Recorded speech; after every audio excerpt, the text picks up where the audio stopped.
Hi, I'm Robin Higgins, and this is What Happens If You Place an Enzyme in the Wrong pH. Okay, so let's review what an enzyme does.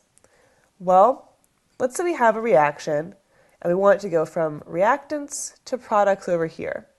Every reaction is going to have an activation energy. And this is the amount of energy required to push those reactants into becoming products. And so what an enzyme does